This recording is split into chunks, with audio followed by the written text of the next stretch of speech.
Pole position man, Sakata, Waldman, Grassini and Wakai make up the front row. Gyro, Casanova, Gianola and Aspar Martinez make up the second row. They're gone, green light already. And an absolute flyer from Ralph Boldman. Ralph Boldman, the German Honda rider, straight off to a flyer of a start. And it's the pole position man. No, it's not. It's Grassini. It's Grassini. But it looked to me like Casanova, the second row man, number 15, Bruno Casanova, who blasted his way into the lead. Well, there'll be a bit of controversy over that lively start. Indeed, Sakata's back in fourth. It's Casanova, Waldman. Then it looks like Gianola there, number 16 in third place. Ezio Gianola in front of Wakai. Then it's Grassini. This is going to be a good and keep. Where are the Spanish boys? Where are Charlie Giro and Aspar Martinez? In the second bunch by the look of it.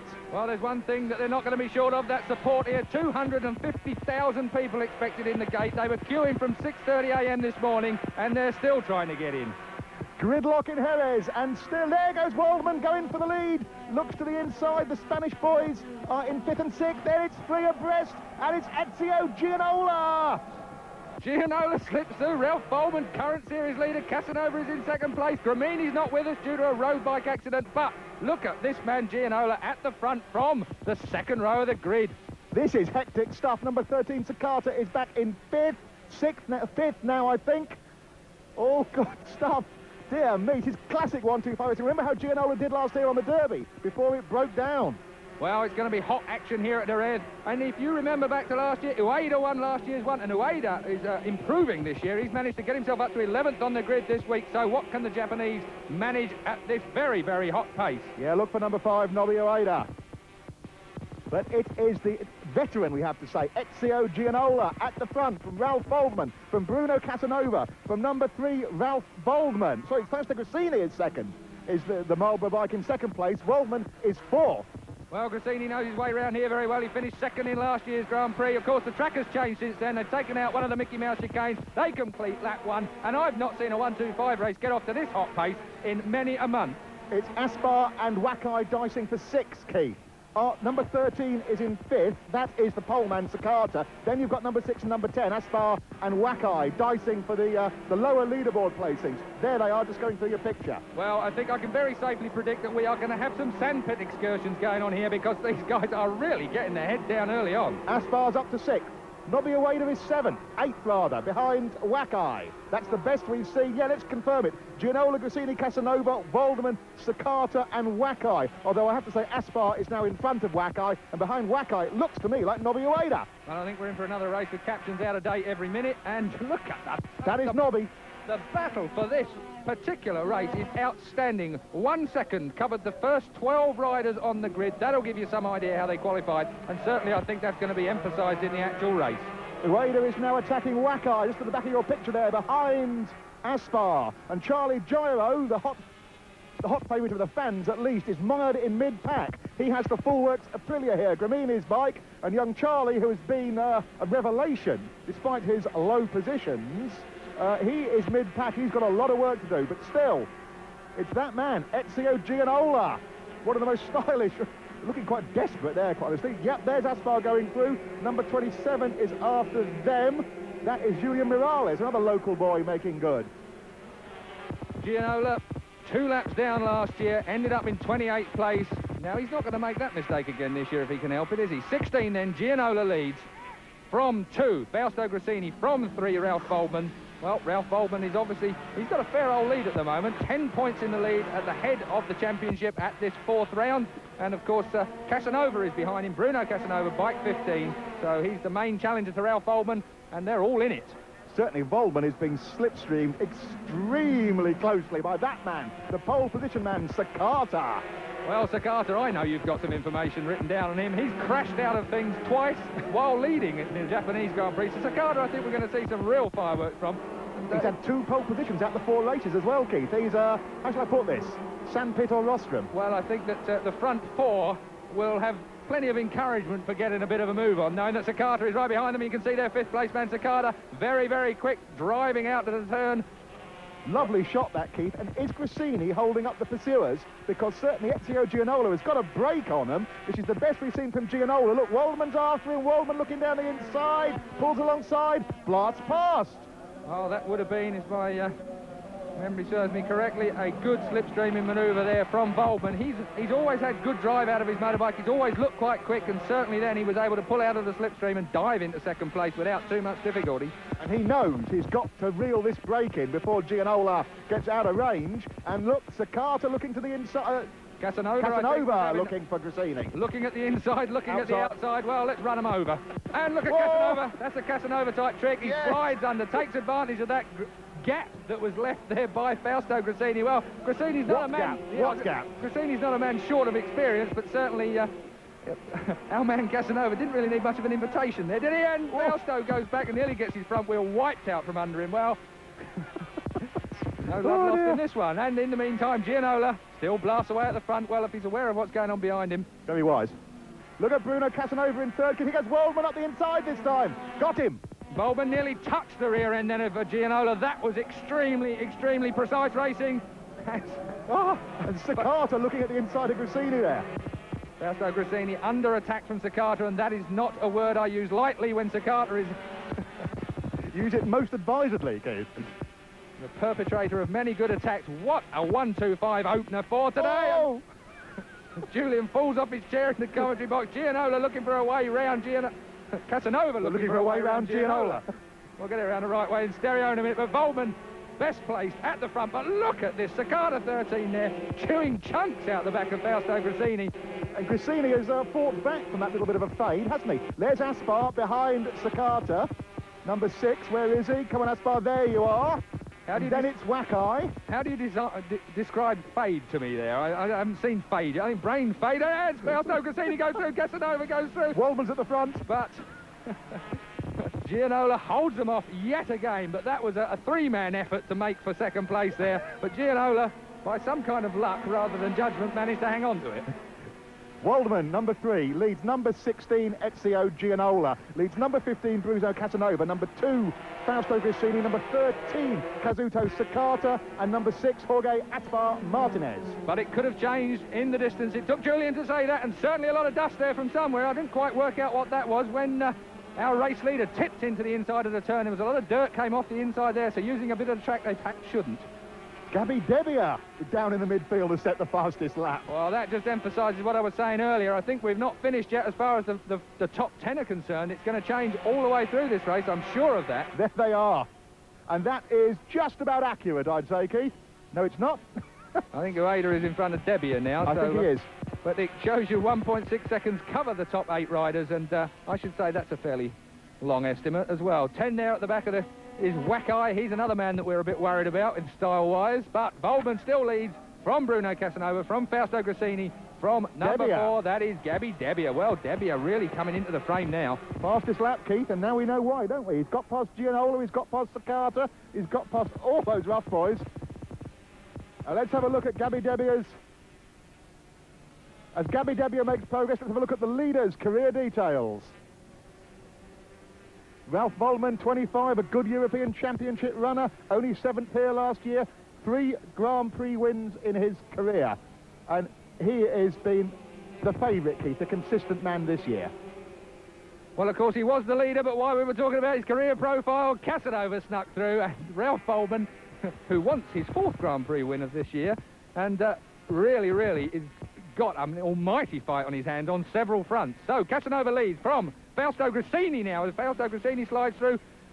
And next up, of course, is Ralph Waldmann, who finds himself back in 3rd place. Debbia in 4th place. Number 4, 16 is Gianola. Then it's 13, Keith Sakata. I'd leap over Keith Hugh when it was gasping for breath there. Not a pretty sight when Julian Ryder leaps over Keith Hugh, and we'll try and restrain him from doing things like that. But this 1-2-5 race, of course, the hottest thing we've seen this year, I think everybody will agree. But Casanova, now he's looked like a man most likely to this year so far, and really and truly, he looks like one of the quickest men on the track, even though Debbia has the fastest lap at the moment. He does. Bruno, pole position in Japan, fastest lap in Australia, 2nd in Japan, 3rd in Australia, 2nd in Malaysia. He's 27 years old now. He's never won a Grand Prix. Significant, though, is Ralph Waldmann again has responded to the challenge of Casanova. Ralph Waldmann has tacked himself straight onto the rear end of Casanova. And really, it's all a question of what Debbia, though, can do in 3rd place as Waldmann pops his head up about 1 millimetre and decides, no, we'll find a slightly more reasonable place to make the pass. I'm impressed with Gabby Debbia, the man who rode an Aprilia last year and the year before in Team Italia. Disappointed Keith Ewan for certain last year, us here in the commentary box. We thought he would do better. He only ended up 4th in the World Championship. We thought he was a real rostrum man. He hasn't won a Grand Prix. This year he's converted to Honda. He's 24 years old. He was the European champion in 1989. The man's got class. Well, he's currently 11th in the championship standings at the moment, and this result won't do him any harm whatsoever. He's in 3rd place. And I keep saying that Casanova's the man to look most likely to. Debbia, I have to say, is looking menacing in 3rd place. So, men to watch, I think. Casanova, well, take your pick out the first 10, I think. Men Yeah, to will watch. do. Yeah, I mean, Debbia, Keith, he fell. He was one of the mass of fallers in Japan in the wet. 10th in Australia, 7th in Malaysia. He's got it together here in Jerez. Well, still a long way to go yet. They're up on the curbs. They don't seem to be suffering from any tyre problems yet. Ralph Boldman looks for the inside line, gets to drive out onto the start and finish straight, but at the same time, Debbia is down the inside into the right-hander off of it. Debbia slides through on Casanova, but at the same time, Ralph Boldman did. Well, fast as we can say it, they switch places yet again. Well, 15 laps to go. As you saw the top 10 and how close they are, this is really, really going for it. I don't know quite what else we can come to, so let's go back to our studio guest, Barry Coleman, and see what he makes of this melee. Well, the thing is, Keith, it's not a melee. It's what's impressing me. It's extremely well thought out and well organised. And actually, it's a great race. I mean, a beautiful race. There's, 11 people in that leading group, and they all kind of know what they're doing. I mean, this is very well organised racing indeed. And I think, you know, we're going to have to, in future, look for this kind of thing in the 500 race. Get 11 people in the leading group there and see what that looks like. I mean, these guys are good. I mean, it's very impressive, I must say.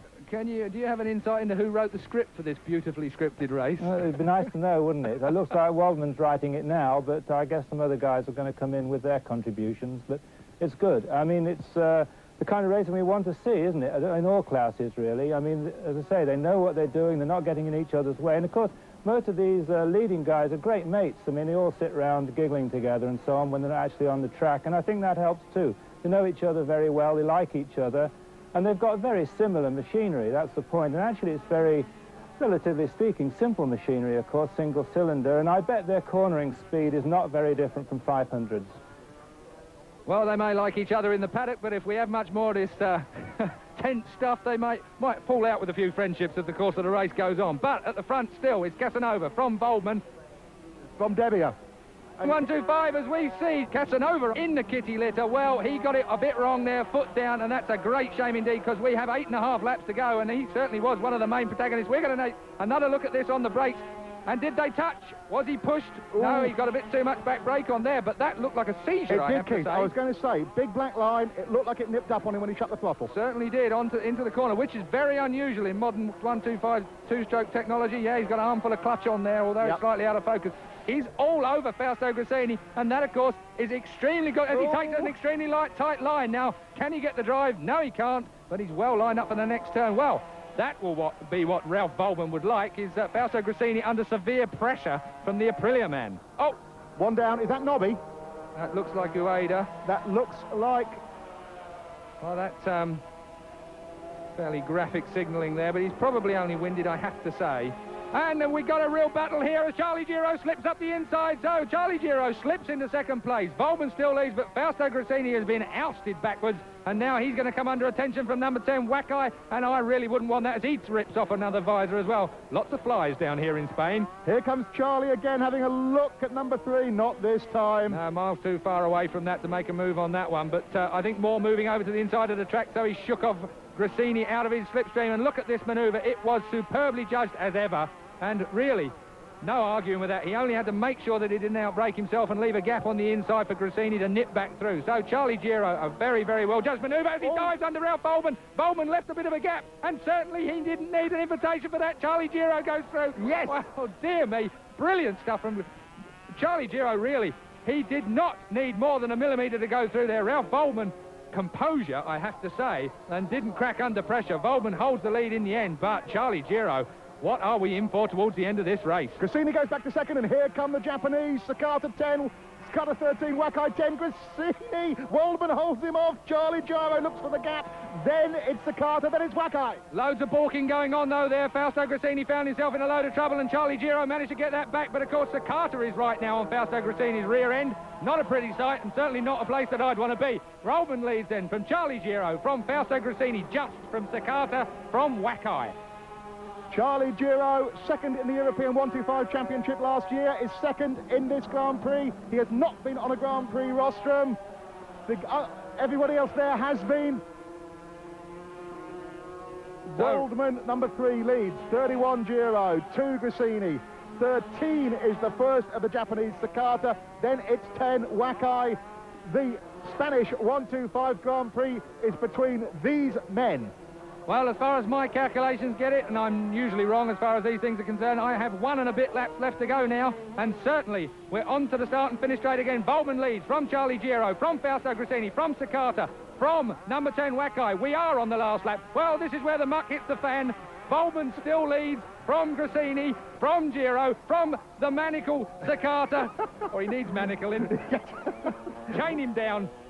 Waldman, though, has a break, Julian. Waldman does. I think Ralph, again, has judged it well. What happened there? Waldman got a bit of the bike on the move. He won't want to do that too often because he'll scrub off the speed of the 125, and Gresini will not need to be told that he can slide into the leading position. But Charlie Giro in third place has got other ideas as far as Gresini's concerned. But Waldman is holding a good advantage at the moment. Look at Sakata, number 13, Keith in fourth. I guarantee one thing, neither Giro nor Sakata will settle for the positions they're in. They will attack. Fausto Gresini is in the worst possible position. Proof of what I was saying, coming together there.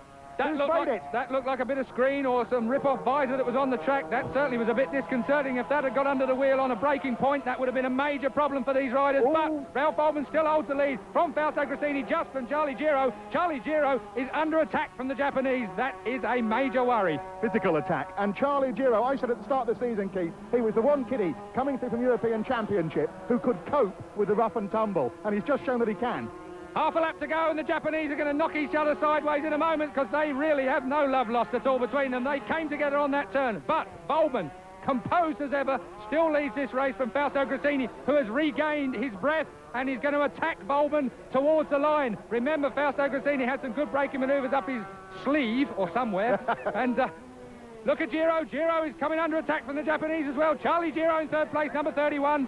Watch out for that. Gresini looks up the inside of Waldman. It's all happening here. It's the rush to the flag, Keith. It's the rush to the flag. Ralph Waldman holds it from Gresini. Can Gresini get out of the slipstream? He's looking for the slipstream. No, he can't. Ralph Waldman wins. Giro third. From Fausto Gresini, from Charlie Giro.